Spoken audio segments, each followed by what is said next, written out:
On des oreilles, on a tout dit. Yes, Massive Suspect aka F-Baby pour parler inutile, on parle pour ne rien dire. Et en disant rien, on a tout dit. Aujourd'hui, on va aller vite puisqu'on sait qu'on va parler de l'album Diamond Rock de Kalashnikov qui est son troisième album chez Universal, mais cinquième album en tout, si je ne m'abuse. Mais avant, on va mettre à jour la playlist inutile avec un son de Maureen qui s'appelle Flex, qui est un son de dancehall chata, qu'on peut l'appeler comme ça.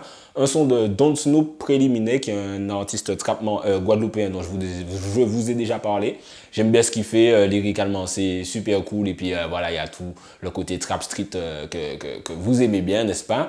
Et un morceau de Roro. Alors Roro, anciennement nommé Bunny, qui était un artiste qui évoluait aux côtés de Blade et qui, comme lui, s'est mis au trap chrétien, comme on a décidé de l'appeler. Donc Roro et son morceau Poison. Donc écoutez ça tout de suite dans la playlist inutile.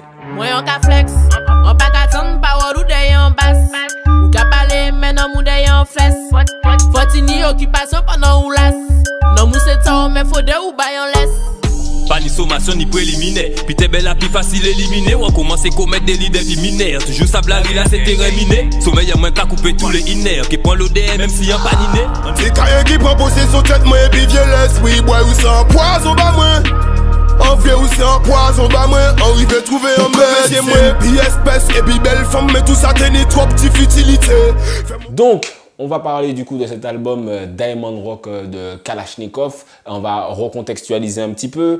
Avant la sortie de cet album, sur tout le long de l'année, comme il l'a dit dans mon interview, c'est le nouveau boss of Scandal. Donc il y a eu différentes polémiques. Il y a eu la polémique sur les Champs-Élysées avec la voiture et la police, qui a été une polémique voilà, qui s'est passée en France. Donc il y a eu un petit peu un impact semi-national quand même. Ensuite, il y a eu le morceau Lambi pendant les grandes vacances. Ça n'a pas vraiment fait polémique, mais c'est un morceau on s'y attendait pas et qui a fait 1 million de vues sans clip et qui a été diffusé pendant toutes les grandes vacances. Avant ça, il y avait eu le morceau Bon d'un moment qui, bien sûr, par rapport au titre, avait fait toute une polémique. Je pensais d'ailleurs que ça allait être le premier single de l'album. Il est présent sur l'album, mais seulement en bonus. Il y a eu, bien sûr, quand on a fait notre interview ensemble, donc moi, Kalash et moi, qui est toujours disponible sur ma chaîne YouTube, la polémique avec Booba qui avait répondu, qui encore une fois a été repris par énormément de médias, donc ça fait encore un buzz en plus. Et très récemment, polémique locale avec le clip Mada, l'audio du policier, etc., etc. Donc voilà,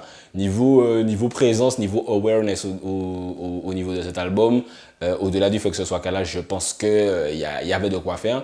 Et voilà, à part avoir un hit comme Mwakamoon ou Taken, je sais, il n'aurait pas pu faire de meilleure promo que ça. Donc la promo me semble quand même assez bien rondement réalisée. Pour continuer à recontextualiser, il sort de 2 albums à succès crescendo.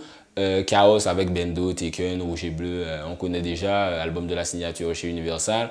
Ensuite, confirmation sur l'album Mwakamoon avec le single Mwakamoon qui est le son le plus streamé en France l'année dernière. Je crois qu'il est diamant ou je sais pas trop, une grosse en tout cas certification pour Kalash et Damso, c'est leur plus gros hit. Pour l'album Mwakamoon, je vais mourir tout seul sur cette colline s'il le faut, mais c'est un album que pour moi le public n'a pas écouté correctement, avec des sons comme Dem Me, System, Why avec Stephen McGregor, que le public n'a pas apprécié à leur juste valeur, sachant qu'en plus je vois des gens qui comme maintenant, ah ouais, avec Ghetto Life sur l'album Diamond Rock, c'est le Kalash que je voulais vraiment, alors que Kalash il faisait déjà des sons comme ça, et que le son System sur l'album Mwakamoon, c'est très exactement ce que vous faites semblant de vouloir de la part des artistes locaux, mais ce n'est pas le sujet. Donc voilà, pour moi, vous n'avez pas spécialement écouté Mwakamoon, mais bon, le vin est tiré, il faut le boire, le lit est fait, il faut dormir à l'intérieur. Ce qui est fait. Mwakamoon reste quand même un bon album qui a eu beaucoup de succès. Autre chose, juste avant de rentrer dans l'album, il y a eu la petite frayeur des leaks. Alors au début du mois précédent la sortie de l'album, moitié du mois quand même, il y a eu quelques sons qui ont commencé à tourner sur WhatsApp et les différents de Kalash. Ils ont dit « Oh mon Dieu, l'album commence à leaker, etc. » Donc je vous confirme qu'effectivement c'était des sons qui dataient d'1 an et demi, que j'avais déjà pu écouter, que j'écoutais assez régulièrement. Donc alors Panda, pas Bonda, mais Panda, l'animal Maman, qui est un son que j'aime beaucoup, gros banger. Si je pars demain, qui est un très bon son aussi. Comment fait le Mwaka. Il y a d'autres sons qui ont leaké, mais c'est les trois principaux dont je veux parler, parce que Pendant Moment, c'est l'un de ceux que j'aime beaucoup. Comment fait le Mwaka et Pendant Moment, c'est 2 sons très banger qui effectivement n'avait pas spécialement leur place sur l'album, parce que l'album n'est pas spécialement banger. Si je pardonne, il aurait pu être dessus. Je sais pas pourquoi il n'a pas voulu le mettre, mais c'est un très très bon son. Je pense que je peux vous mettre des extraits puisqu'ils sont pas sortis. Donc je vais essayer de faire ça. Pas de cocaïne, pourtant je kiffe coquer. Ça joue pas de raga, je tue les 10 jockeys. Premier pendant 2 mois, le pays est choqué. Ils savent maintenant que se faire, sucer c'est pas tromper. Comment fait le mocha? Comment fait le mocha? Comment fait le mocha? Comment le mocha? Comment fait le mocha? Comment fait le mocha? Comment le mocha? Si je pars demain, la vie continue. No girl, l'amour n'arrête pas l'amour. Je dois quelque part, y'a pas de demi-tour. Mais voilà, il y a eu le son avec Kobalade aussi qui a leaké. C'est assez dommage, je pense que c'est pour ça qu'il ne l'a pas mis sur l'album, puisque c'est assez chelou de ne pas mettre un feat avec Kobalade, qui est l'un des rappeurs les plus en vue, même si moi j'aime pas, mais en tout cas l'un des rappeurs les plus en vue dans le game français. C'est bizarre d'avoir un feat avec lui et de ne pas le mettre sur l'album, mais bon, peut-être que c'est à cause du leak, c'est assez dommage, mais le son il était quand même assez efficace. Anyway, je pense qu'on a compris le contexte de pré-sortie de l'album, donc il est temps de dive in comme Trey Songz. On va faire un son par son. On commence avec Salam. Donc Salam qui est sorti en clip. Donc il y a des gens qui étaient un petit peu réfractaires à Salam au moment de sa sortie, qui disaient que c'était pas ouf. Bien sûr, c'est pas le meilleur son de Kalash, mais je trouve qu'il dit des vrais bails dedans. Il y a une petite vibe assez intéressante. Il parle de la religion, des problèmes de religion. Il dit que son meilleur pote, enfin son pote le plus calme est musulman, donc qui sont mal vus dans la société à tort. Il parle du fait qu'il se sent bien parmi les siens. Voilà, il y a quand même des vrais bails qu'il dit. J'aime bien le flow un peu, c'est un peu trap bresson posé. Moi j'ai bien aimé. J'aime bien aimé aussi l'outro Bana Salah Fam Long Time. C'est le genre de trucs qui peuvent sembler être des détails, mais qui moi me font parfois aimer un son. L'instru est de Play Kid qui est la même personne qui a fait Mada, donc jeune beatmaker à suivre, donc Play Kid. Donc on va d'ailleurs parler de Mada qui est le son juste après. Bon, on en a déjà parlé en vrai en long et en large. Petite anecdote, moi quand on a fait l'interview, il m'a fait écouter Mada, bon son. Mais je ne m'attendais pas à ce qu'il le pousse aussi fort en single pour annoncer l'album. Mais autre anecdote, on parlait de Meryl, lui et moi, et il me disait que Meryl, elle avait cette faculté d'entendre des trucs que le public ou bien l'artiste de base n'entendait pas, et que c'est ce qui lui permettait d'enchaîner les sons aussi efficaces aussi facilement. Et je pense que Kalash, c'est un truc qu'il a aussi, c'est que par exemple Bendo, moi aussi je l'avais entendu un peu avant qu'il sorte, et voilà, comme j'aime beaucoup de sons de Kalash, je ne saurais pas dire ouais celui-là nanana. Et au final, lui, il a cette faculté à voir ce qui va fonctionner. Et Mada, au final, ça a bien fonctionné, ça a bien pris, en tout cas, au niveau local. Et en plus, avec la polémique, ça a permis de péter encore plus. Mais en tout cas, voilà, Mada, c'est un bon morceau. Ça turn up. Il a clarifié le truc par rapport à Red Room et Offset. Dans une interview avec, je sais plus, je crois que c'est Click, où il a bien expliqué que voilà, c'est un hommage. C'est pour ça qu'il a repris même les éléments du clip, donc du clip de Red Room d'Offset. Donc tous les autres gens qui parlent de Wack, de je sais pas trop qui là, je connais pas trop. Dead Dot, c'est un hommage à Red Room et c'est un bon morceau. Moi je l'écoute assez régulièrement, donc sympa. Mada, prod by Play Kid aussi.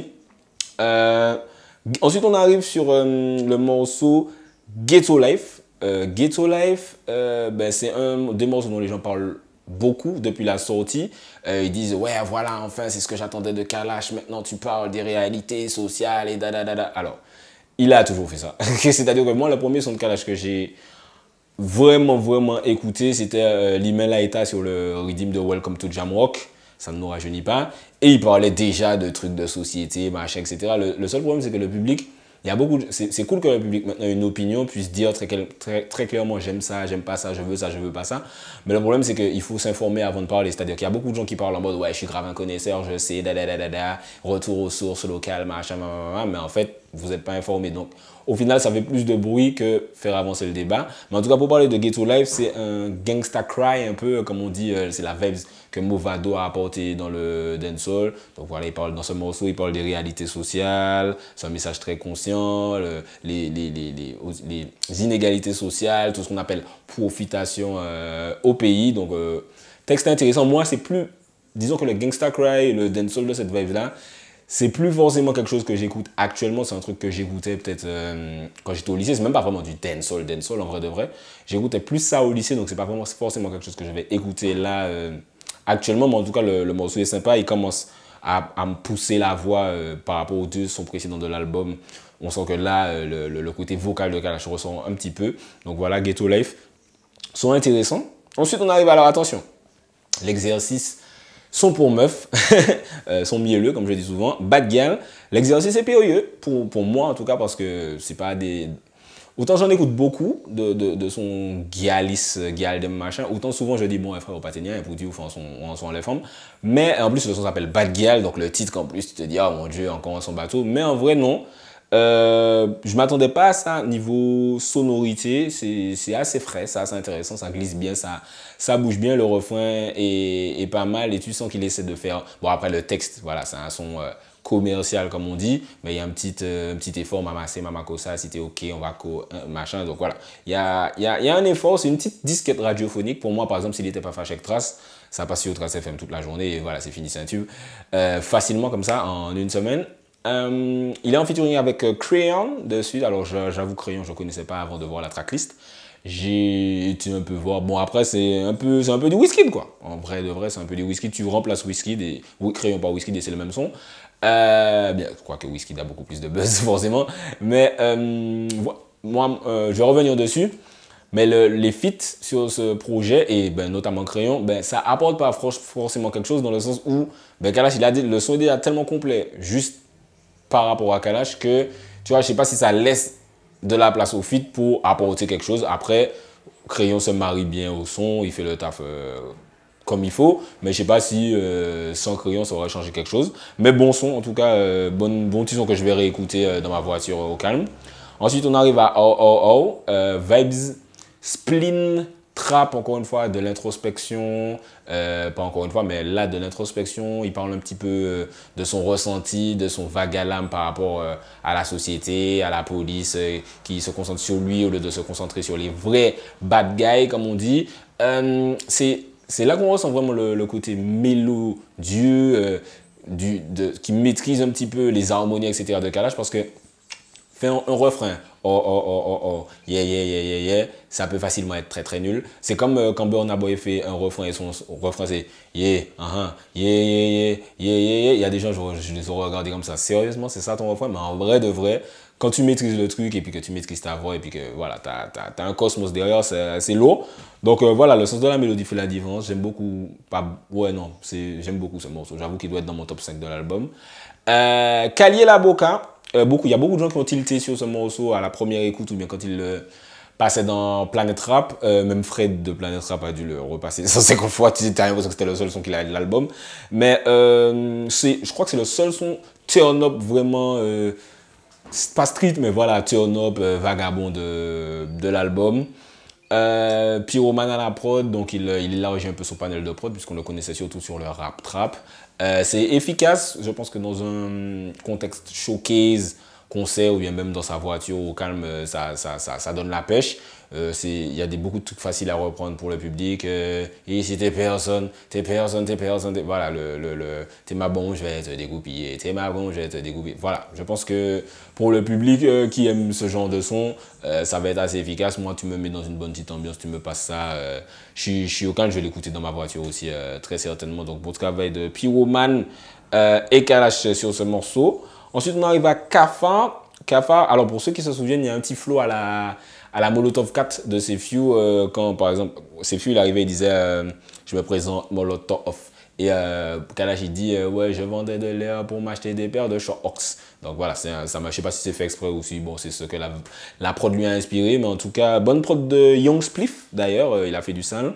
On est encore dans du trap sombre. Ego trip, c'est-à-dire que si Kalié la Boca c'est l'ego trip turn up, là on est dans un ego trip sombre, donc voilà, les deux sons se suivent, deux salles, deux ambiances, mais on reste toujours dans le trap ego trip, ça se marie assez bien. Ensuite on arrive à une très très belle performance qui est conséquence, belle performance vocale, écriture introspective, il parle un peu du futur qu'on va lire. Alors, je pense que c'est un mélange de l'éducation que lui, il a pu recevoir et de la vie, les traumatismes qu'il a pu avoir dans sa vie et de l'éducation qu'on va laisser à nos enfants maintenant. Je crois que c'est là qu'il dit qu'on crée des monstres. Voilà, il y a vraiment une réflexion derrière l'écriture de ce morceau. Franchement, quand j'ai écouté ça, quand j'écoute des sons comme ça de certains artistes, je me dis, ah ouais, c'est quand même le gars qui a fait Prends Pied Nou et Bim Bim il y a maintenant presque une décennie et qui maintenant, tu vois, tu sens l'évolution de la personne, tu sens qu'il prend en maturité. Donc c'est cool de voir ça chez des artistes, alors qu'il y a des artistes qui font l'inverse, qui ont commencé très conscients de certains trucs et qui maintenant te font des sons chata. C'est assez bizarre, mais en tout cas, très très grosse performance. L'instru, je crois que c'est les mêmes qui ont fait Rouge et Bleu avec Ice Tex, c'est explosif, je crois. Ils ont fait Rouge et Bleu et Éléphant de Booba. Donc voilà, ils s'y connaissent et la prod est bien et Kalash fait un énorme travail dessus. Même si t'es pas fan de musique urbaine, de Kalash, de dancehall, de rap, de machin, tu prends ce son-là, tu fais écouter ça à ta maman, à ton... Je pense vraiment que tu es obligé de te manger ce morceau-là. Conséquence, vrai morceau. Ensuite, on arrive à Polémique. Alors, encore une petite anecdote, j'avais ce morceau sans Kalash Criminel. Donc, quand la tracklist est sortie et que j'ai vu qu'il y avait Kalash Criminel dessus, j'ai paniqué parce que je suis pas forcément trop fan de Kalash Criminel. Donc voilà, j'appréhende un peu. Mais quand c'est sorti, voilà, Kalash Criminel fait le travail. Il y a des gars qui disent « Oh mon Dieu, il a tellement de punchline et machin ». Alors, les gars qui trouvent que Kalash Criminel a énormément de punchline. En tout cas, sur ce morceau-là, faut que vous écoutiez plus de rap avec des vrais punchlines. Mais il fait le travail. J'aime bien les adlibs. Sauvage, ça apporte un truc. À un moment, quand il dit « Il y a quoi ici ?» Haïti. Ça apporte une énergie au morceau. C'est vrai que le morceau, sans lui, était un peu linéaire, mais j'aimais bien la linéarité du morceau, mais l'énergie qu'il apporte est sympa, donc voilà. À part à la fin de son couplet, tu sens qu'il avait plus envie d'écrire quand il dit personne n'est éternel, Dieu avait dit on n'est que de passage, il n'y a que Dieu qui est éternel, Dieu est grand. Ou rime, frère, fais des rimes, tu n'es pas Mac Taylor, mais n'empêche son couplet est quand même sympa, à part la fin.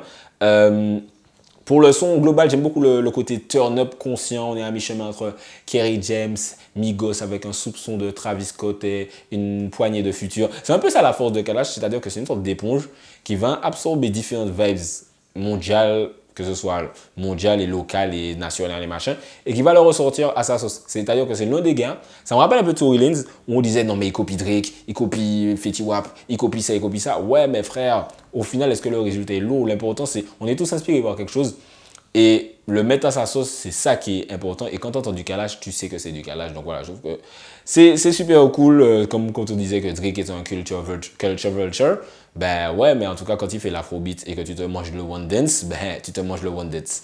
Donc voilà, pour moi, Kalash, c'est un peu la même chose. Donc bon morceau. Ensuite, on écoute à Sacrifice. On arrive à Sacrifice. C'est un bon morceau. Moi, c'est pas du tout ma vibe, par contre. Hein. C'est pas du tout ma vibe.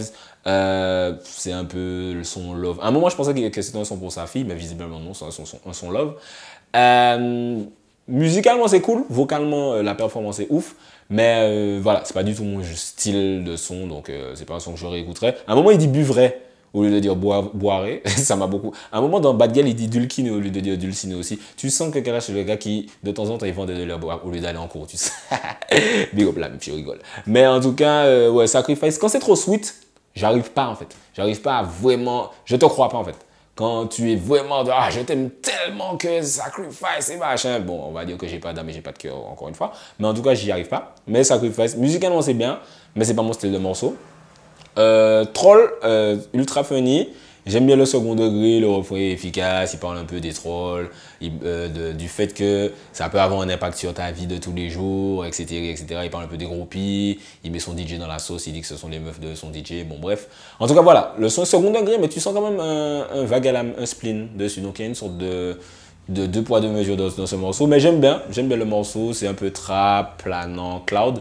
C'est intéressant, parce que ce morceau, je l'avais déjà avant aussi, et il parle de Bernadette Chirac et entre-temps, Jacques Chirac est mort. Donc, je dis ça juste pour vous dire que des fois, tu penses qu'un artiste écrit un truc par rapport à un événement récent et en fait, pas du tout. Donc, c'est comme Plastique. Je me souviens, il y a beaucoup de gens qui disaient que ouais, il avait écrit ça et chanté ça pour faire référence à telle personne alors qu'en vrai de vrai, c'était déjà prévu depuis des mois avant. Donc, voilà, c'est petit les backstage un peu que je vous raconte.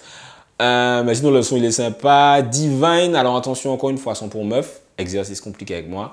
Mais, franchement, c'est super bien fait dans le sens où le refrain fait un peu penser à Sizzla, mais dans les années 2004-2005, quand il montait dans les voix aiguës, là. J'aime bien.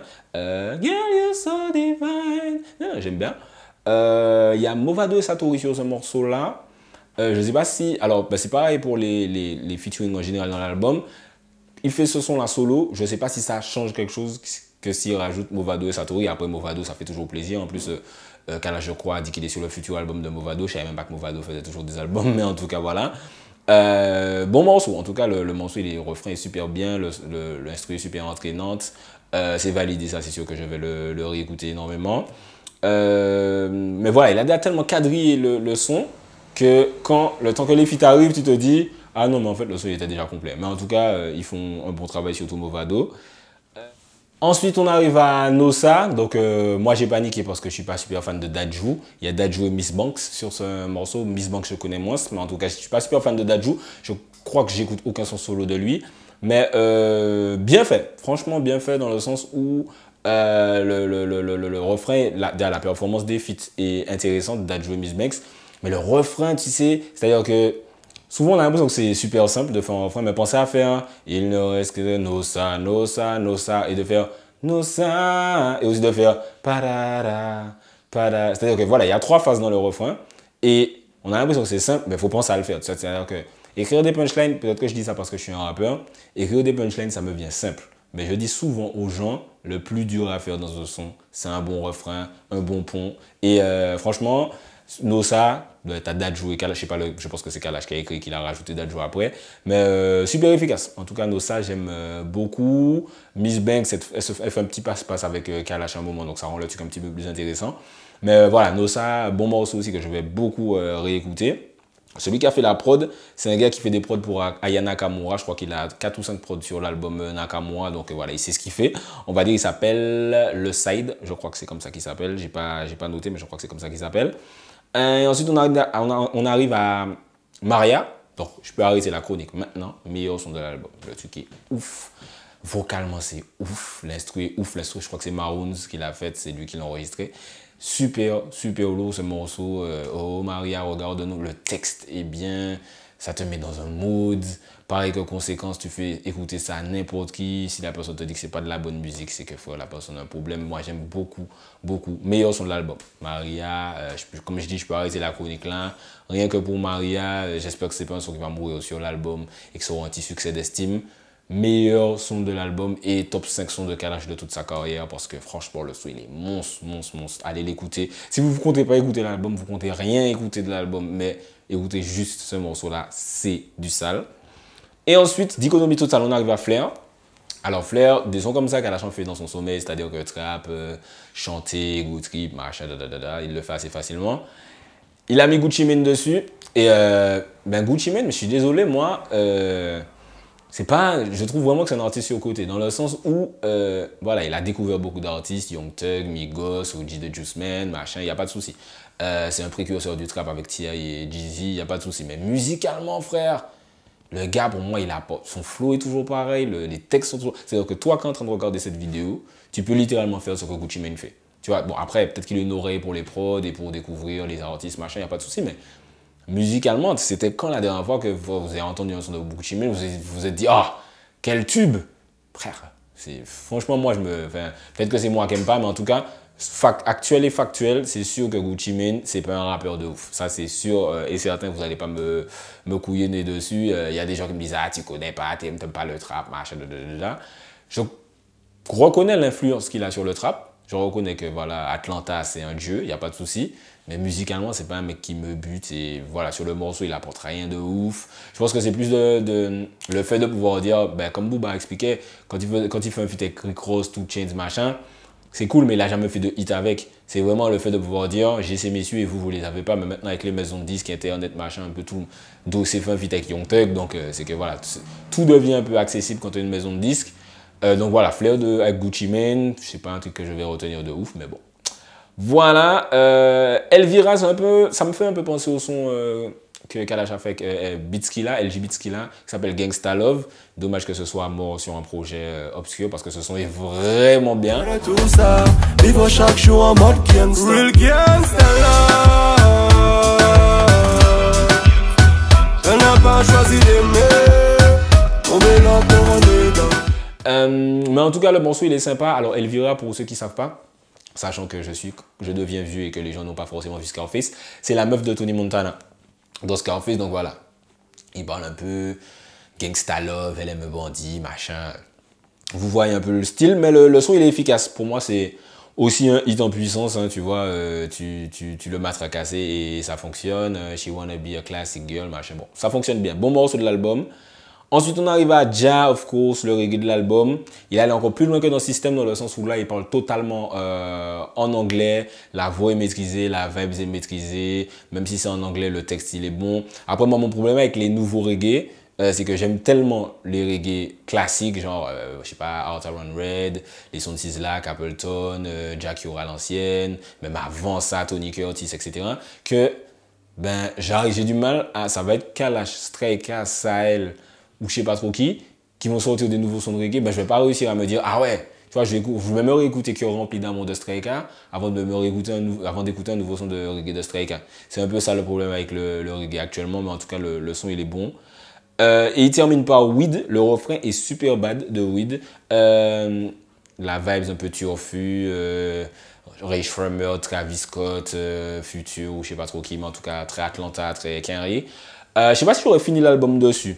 Ça c'est mon côté tracklist relou, ça me fait plus interlude. En vrai, si je devais finir avec, j'aurais fait Weed et ensuite j'aurais mis Ja, peut-être pour faire la transition Weed-Ja, voilà, la transition un peu facile. Mais moi, j'aurais fini sur il y a le son d'un moment en bonus. Moi, j'aurais fini dessus. Et pour encore être dans l'anecdote coulisses, de base, sur ce son, d'un moment, il y avait une outro en slam qu'il a retiré quand il a sorti le clip.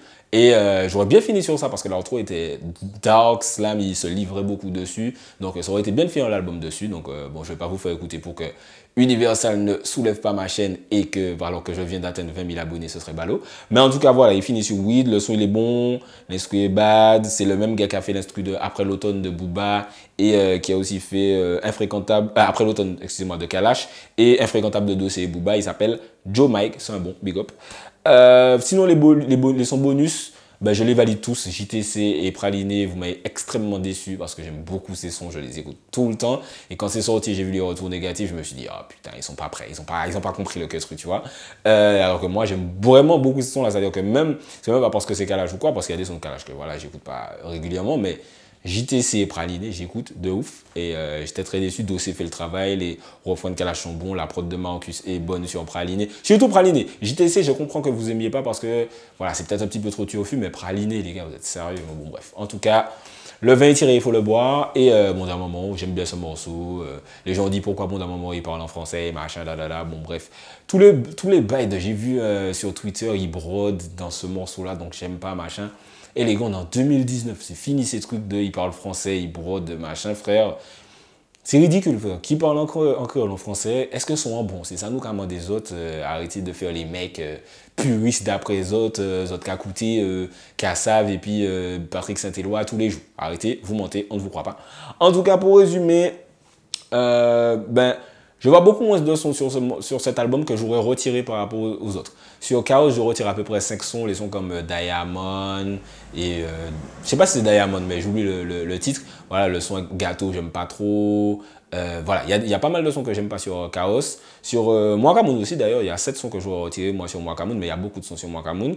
Et sur cet album-là, je retire 1,5, tu vois, parce que voilà, Sacrifice me parle pas du tout. Et Gucci Mane, le son Gucci Mane ne me parle pas du tout, mais en vrai de vrai, j'ai déjà vu des gens dire ah ouais, Sacrifice, je me vois trop avoir un gros poil et pleurer sur Sacrifice. Et les fanas là, de Gucci Mane, relou, big up, je vous taquine. Je pense qu'ils vont kiffer sûrement le son Flair, donc voilà. Après, sur cet album-là, il n'y aura pas forcément de Mwakamoon ou de Tekken, de gros tubes. Je sais pas, après Nossa, pourquoi pas, c'est le clip. Faut voir les retours que les gens ont. Moi, j'aime beaucoup Maria. J'espère que Maria sera jugée à sa juste valeur, appréciée à sa juste valeur. En tout cas, bon album, il s'est vraiment pas foutu de vous. Il y a de moins en moins de déchets. Il est vraiment allé dans le côté mélodieux. Donc, ça peut plaire à beaucoup de gens, je pense, cet album-là. Streamez fort, il s'est pas foutu de vos gueules. Si quelqu'un me dit que cet album-là est pas lourd, c'est un peu un rageux. J'ai vu qu'il y a plus d'engouement autour du fait de streamer des sons. Il y a beaucoup de gens qui disent qu'il faut streamer, qui donnent leur avis dès la sortie, donc qui sont sur les plateformes et qui streament, etc. Continuez. Pas seulement pour Kalash, parce qu'il y a des artistes comme Titoff qui vont arriver avec des projets, Meryl, Kérozen aussi qui a dit qu'il est en train de boucler son 3e album.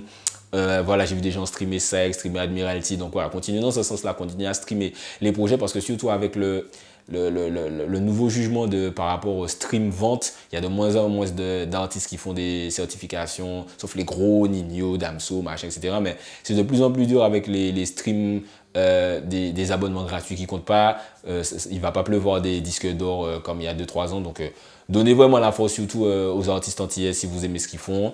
N'hésitez pas à me dire ce que vous avez pensé de l'album, vos sons préférés, ce que vous n'aimez pas, est-ce que j'ai dit de la merde, est-ce que Kalash est nul, est-ce que Kalash est fort. Dites-moi tout dans les commentaires. Abonnez-vous à la chaîne, activez la cloche, allez check les interviews que j'ai faites récemment, Kalash, Fokli, Lieutenant Militant. Il y en a d'autres qui sont déjà dans le pipe et en préparation, donc ça fait super plaisir. C'était Specta, pour parole inutile, on parle pour ne rien dire et en disant rien, on a tout dit.